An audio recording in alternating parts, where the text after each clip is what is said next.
watching lots of people, my brother and everybody, and also just talking to them. You know, my brother and I always talk to each other and my sisters and everybody. Whenever some new script comes in the house or some new role, it's always like on the family's mind for the day, and we all sort of talk about it and go through it, and it is a big help. Who do I look like? Little Ricky Schroeder, I think. Oh yeah, Ricky Schroeder. Through this one. Then we can. Young River Phoenix. Rob Reiner is casting it. Is directing the picture, so it's casting, and we're there. And I know that River Phoenix is in auditioning, and I'm waiting, and I've got that audition kind of jitters, waiting to go in, and he's in there for a long time. And finally, he comes out, and there are tears streaming down his face, and he's still kind of heaving and sobbing from this emotional scene that he had done.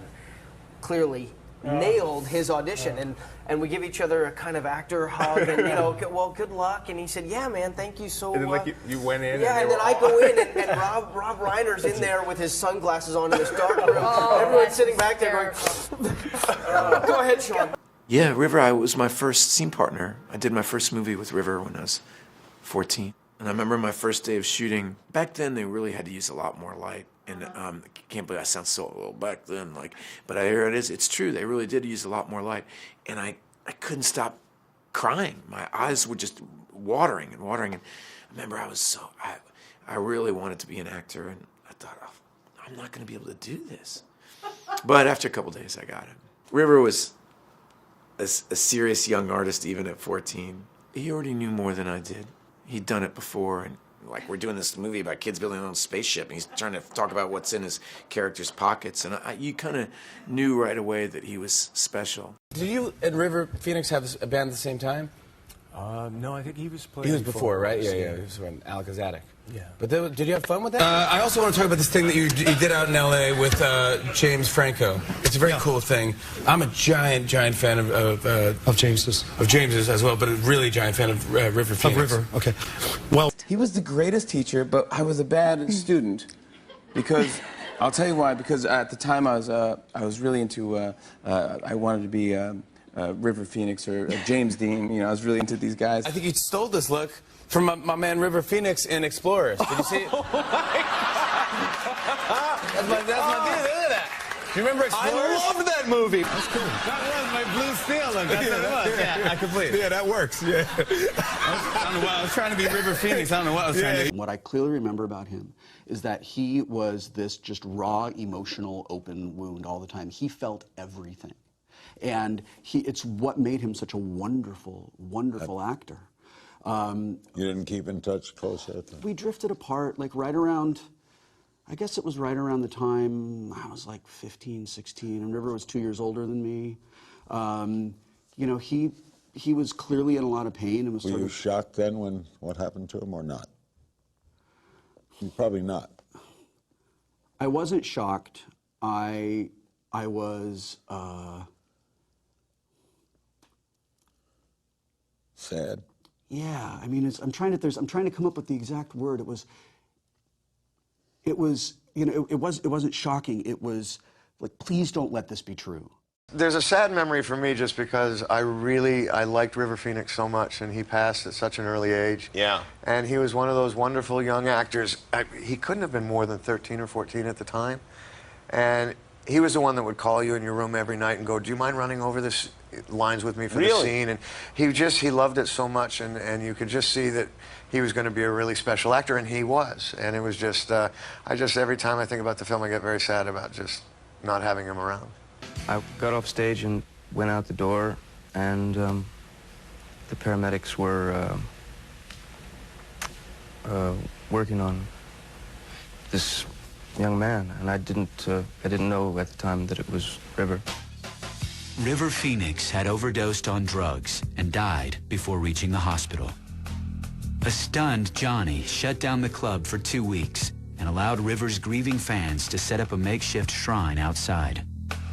Depp was saddened by the senseless death and enraged by the sensationalized media coverage that surrounded it.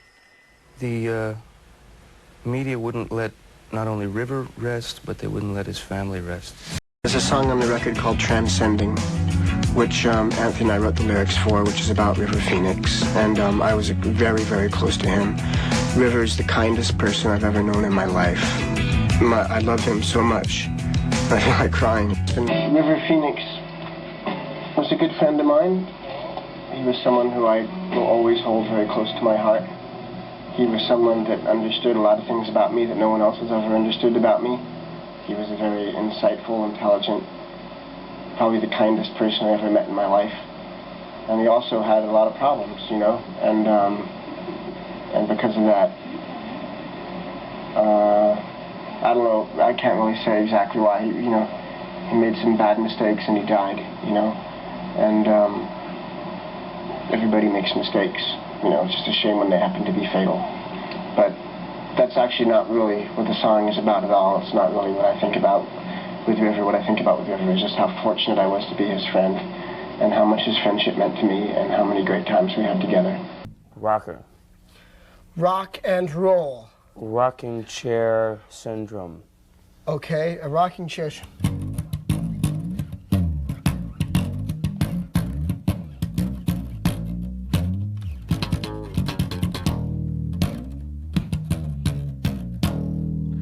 Dump truck driving down a road, loses brakes, goes off the cliff.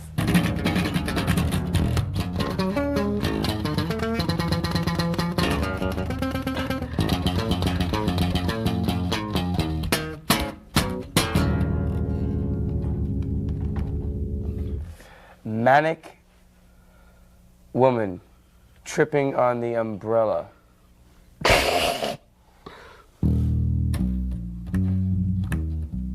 When I was 15 or 16, my brother River came home from work and he had a VHS copy of a movie called Raging Bull. And he sat me down and he made me watch it. And the next day he woke me up and he made me watch it again. And he said, "You're gonna start acting again. This is what you're gonna do." And he didn't ask me, he just told me. And I am indebted to him for that because acting has given me such an incredible life. I know that you gave a really beautiful, touching speech in Toronto. We were there and spoke about your brother River. How did his advice kind of impact your career in terms of, how did it affect you in the decisions and everything you've made in your career? First of all, I had somebody write that, I farmed that out to somebody online. Really? Yeah, there's a great place called emotionalpersonalspeeches.com. And you just send I believed in you for like 1 a couple, second. So you're good, you're really good. And Give him the Oscar. teleprompter, and I read it, and that was that. I don't believe you. Yeah, I think it was a period in my life. I started acting when I was very young, yeah.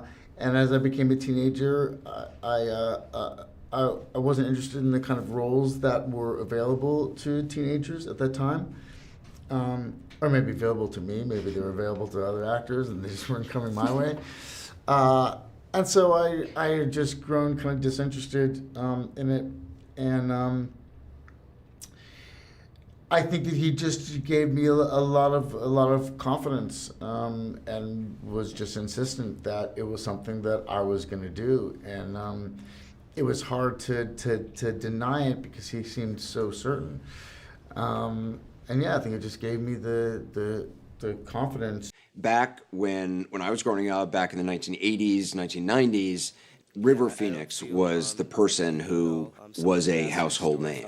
And River Phoenix was really the first member of the family to jump into show business successfully. He got cast in a movie called Stand By Me. He jumped out of the screen, I think, for a lot of people. One of the things I learned in doing this is just how big an influence River Phoenix was on Joaquin. River Phoenix comes back after shooting some film and sits him down and is like, "You're going to be a more successful actor than I am. You're going to be better known than I am." You had said that for years you found it difficult to say your brother's name or to talk about it, and I really identify. My mom and my sisters were the ones that really kept his memory alive, and kind of the willingness to talk about it. Rain has this beautiful lyric in her song, In my mind, I still see your light. I keep it alive. Yes. Exactly. Thank you. Rain Phoenix just released an album called River, and it's inspired by River Phoenix, her brother. Obviously, it's very personal. Many of the songs are inspired by River Phoenix. And If you have seen a lot of the work that he did, I still feel like it's by far his greatest role. And I'm wondering, I mean, what is it like to look at that now? And I mean, he's kind of an enigma now because we lost him so young. Yeah. Yeah. I think he was already like just this amazing actor before he did this. But I think with this film, he was, he was able to have an effect on what the film was becoming. And I think that, in the case of other times I've worked with actors as well, it's very exciting because they're actually part of it. And I think that might have just kept him excited and every day when he came in. And so he could, do his best work. And I think it's because he was part of it, part of the decision process. He was sort of like, as a person, sort of like a Kennedy or something. He would get in the middle of whatever the problem was. If he saw some troubles, he would get involved in the middle of it and try to negotiate or try and help the situation. I remember one night he said to me, Hans, we're going now to the real hustlers. And I put sunglasses on so that I wouldn't recognize me.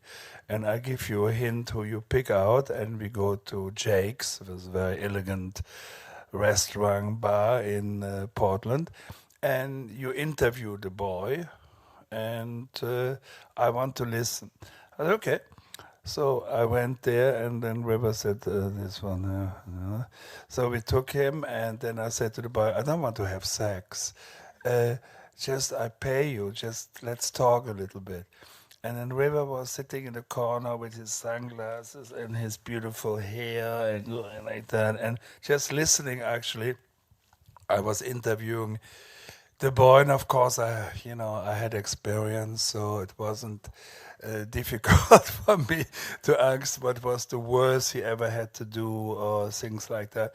And River needed it for his performance. He needed it to know about this, and I think that somebody goes that far.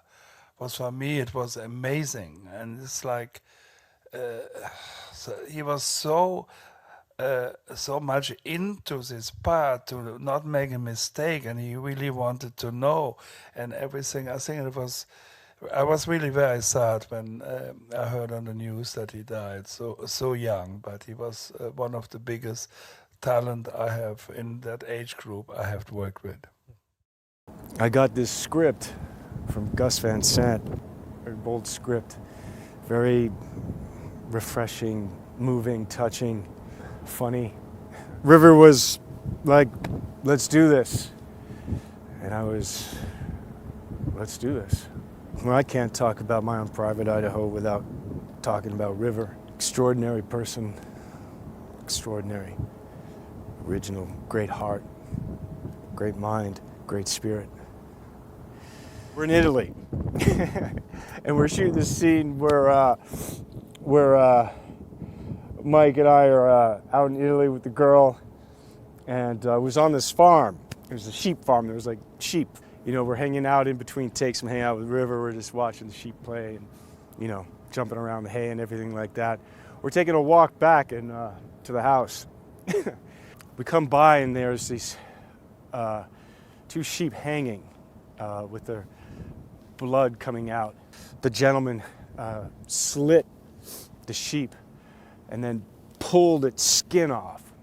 But when it got to the head, he had to give it this tug. And he pulled it off, and then River just kind of like, he's standing there, and he turns to me, he's like, sweater's tight. And so to get the chance to play with him, to be a partner with him in this world that Gus Van put together, just really a great togetherness, a great energy, a great exploration, a great people saying yes, and at the core of this, the center of this was River.